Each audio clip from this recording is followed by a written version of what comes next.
Hey guys, it's Bonnie from Dwelling Logs. Today I want to share with you about a love of reading that I am trying very desperately to instill in my children. And it's actually working. I've actually been working on this for a while. We made some changes after Christmas and I wanted to post about it and I wanted to do a video about it. But I also thought I should give this some time to make sure this is actually something that actually works so I can actually come here and tell you guys, do this. It might work for you. It worked for me. So, anyways, I want to talk about a love of reading. Now, I will start off by saying that I am not a big reader. I grew up homeschooled, but I grew up hating reading. My mom loves to read. My dad loves to read. My only sibling, my sister, loves to read. When we would go camping, they would all be reading, and I would be sitting on my bike saying, "Please, can we go on the bike trail? Come on." In Saturday afternoons or after school, after all the reading that we did in school, because we were homeschooled and you have to read everything for yourself, everyone else was reading and not me. I was like, you guys, this is so boring. And so I am not a reader. And so, as much as I'm trying to instill a love of reading in my children, I'm also working on myself. I also have a husband who loves to read. So, actually, I have worked really hard to do read alouds with my kids, but my husband is the one who also does read alouds in the evening before bedtime. So, we are team playing it, and he has inspired me actually a lot to read to my kids as well. So, after Christmas, we were doing a schoolwork page where my children were supposed to look at a bunch of items and circle their favorite things. And on both of their pages was a book. And neither one of the boys circled the book. My little girl's too small to do this activity. And I said, "What about the book, you guys? What about that?" And they're like, "Oh, Mom, we don't like books." "No, I don't like books either. I don't like reading.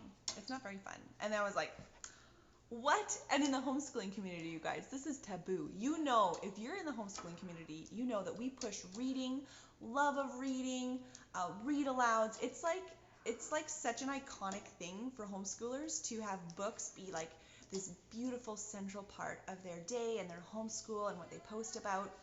And I was like, oh my goodness, I'm a second generation homeschooler raising kids who hate books. So that really motivated me to make a change, and I made two changes that I want to tell you guys about, and they have stuck with us, and they have completely changed my boys, like done a complete 180. So here we go. I was gonna say 360. No, they turned around. They like flipped 180. So anyways, we took our Tuesdays, and I told my kids they could trade their math time for half an hour of reading out loud. So with my youngest my youngest son, who's 5, that is learning to read. I'm going through reading books with him. For my oldest, he could read independently.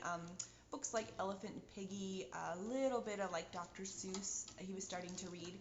So anyway, I said, if you want, I'll set a timer for half an hour, and you can trade your math for reading time. And they were like, yes. My kids are actually really good at math, but they don't like it very much. So they were very happy to trade it. And the psychology behind this was I was trying to take something that they didn't like and trade it for reading to make reading move from this hard working, difficult brain power thing to a really positive thing to look forward to. And so that was the psychology behind why I chose to do that. And I gave them only 1 day a week to do it because we got to keep doing math. We have to keep working on that. We can't give math up completely. So I said on Tuesdays, which I feel like Tuesday's a great day. Monday's hump day, let's just get into the week. But Tuesday, to right away on Tuesday be like, you don't have to do math today. I love it. I love doing it on Tuesdays. So that is how we've shaped our Tuesdays, and we love it. It's been very good. The second thing we did with a similar sort of psychology is I told my children that bedtime is, yes, at 8 o'clock. I've always been like the bedtime mom. You got to go to bed on time. But I told them that bedtime's at 8 o'clock, but if they want to stay awake, they can stay awake as long as they want, as long as they're reading. And again, psychology, okay, you guys? So I was trying to take something that they don't like doing in their day. They don't like bedtime. Especially as it's getting like lighter outside and it's not very dark at their bedtime. They love the opportunity. They loved it when they had the opportunity to grab a book and to be able to stay awake and not have mom be like, go to sleep, knock, knock, knock. So they just love that. And I thought I really thought it was brilliant. I was like, Bonnie, you are so smart. You have just got this in the bag. And you know what, you guys? It has taken off. I'll insert a clip here. I will show you how I have their bed set up. Okay, I did not pre-clean before this video, but here's my boys' bunk beds, and I'll show you how I have them set up. I got these from Amazon. They're just like they're like a little bunk bed hanger. Oh my goodness, I'm gonna do this one because it's lighter. Anyway, they're a bunk bed hanger like this. Actually, they don't have to be a bunk bed hanger. It's just any bed. They just kind of hook right there. They got a couple big pockets and then this big part here where they can put books on. I just cleared his out of, I put all the books that were stuffed in here back into the shelf so he can put some new ones in. So this is my oldest son, same thing, big pockets in here. I don't know if I want to recommend these or, like, I got them on Amazon. You can just look at like bed hangers. They're okay. They're not high quality or anything like that, but they do the job. They're good. And then these lamps, I also don't recommend. They're a great idea, but I would highly recommend, if you're doing a bed lamp, something with a switch. These ones you like tap to turn on and off, and they don't always listen to us. And also at night when the boys roll over, sometimes they turn on, which is kind of annoying. But the idea is genius. It's wonderful. We love it. So to have something hanging on your bed there, to have a light so that you can still do lights out, and there's a reachable light that the kids can turn off. Also, because they share a room, if one boy is reading later than the other, a lamp allows him not to disturb his brother and stuff like that. You got your action Bible? Is it your favorite? It's your favorite. He says it's his favorite book. So anyway, super. I can't live without the action Bible. Anyway, so that is how we have the room set up, and that has actually been a really good setup for us. It's just skyrocketed. Their love for reading, their desire to read, they push themselves to read because if they keep reading, they're allowed to stay awake. It's genius. And some mamas are going like, no, sleep's the most important thing. And I'm with you guys. I am one of those sleep moms. I'm like, your kids need sleep. If they have sleep, everything goes better. I am with you. But at this point in what I was seeing in my kids, the love of reading, the priority was starting to like rise above their sleep level. I have let them start to sleep in a little bit more than I used to. We're working that out. But this, you guys, this has been going on since the beginning of the year, since after Christmas. We made these changes. It has made a huge difference. In only a couple months, my son, who is reading, some Dr. Seuss books and Elephant and Piggy, now he is reading Robert Munch books. We got him an action Bible for Easter, and he loves it. He's reading the action Bible. It's like the Bible that's kind of done like a comic book. He loves that. It's his favorite book right now. My kids now talk about their favorite books, which never happened before. My 5-year-old, who can't read yet, he's finally grabbing all the books from our shelves and going through. I have had books that are wonderful books that are sitting on our shelves until I take them out and read them to my kids.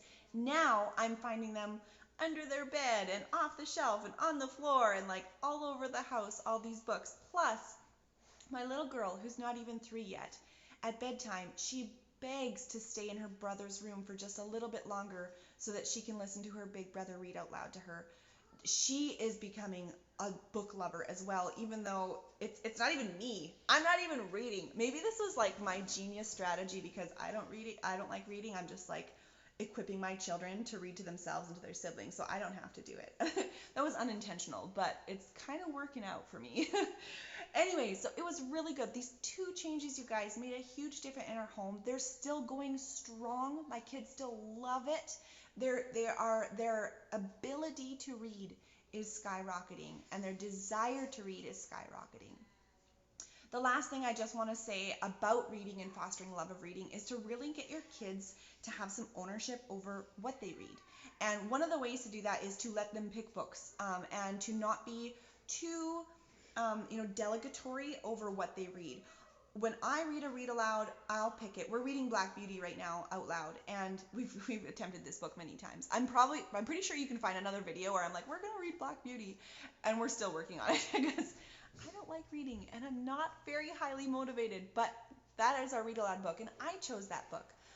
So there is a certain amount of stuff that I choose for our kids, but for their own reading time, when they're reading on their own, when I want to make sure that they're loving what they're doing, I don't delegate or dictate what books they read at bedtime or during their half hour on Tuesdays.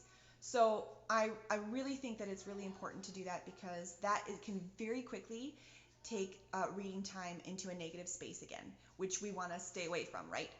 Another example, we went to the library. We're doing ancient civilizations in school right now, and we went to the library a few weeks ago to look at ancient civilizations books.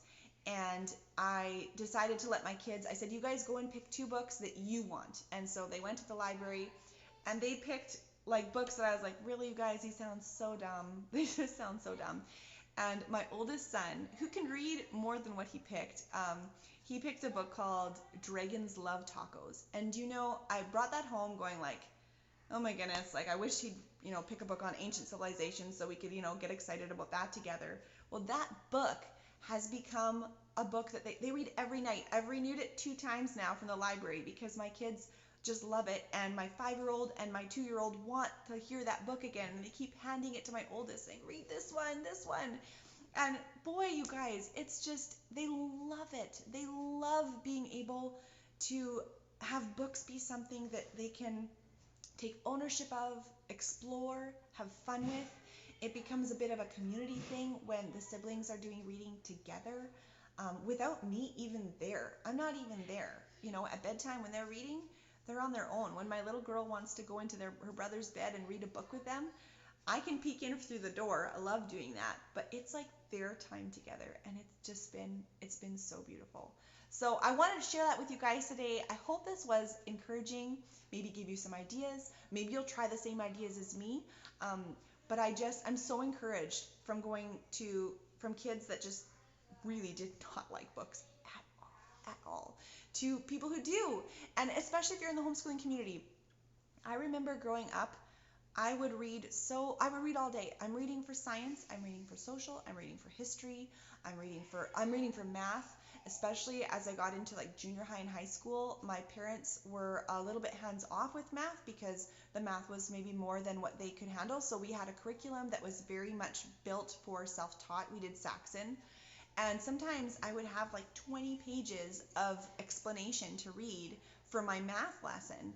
And for a homeschooler, you kind of get very exhausted if you're more the textbook traditional homeschooling style, which we were. And so I think it's something we really have to consider, that we are asking our kids to do a lot of reading sometimes. And so if we want them to love reading, we need to give them that recreational and ownership space to really give them that real love for reading. And it's actually making me want to love reading too. So anyway, audiobooks are good, and there's a lot of other things I could say, but those are the things I really wanted to mention that are really significant in our home, and I'm hoping that other people will be able to try it too. So anyway, that's all for today, guys. See you later. Bye.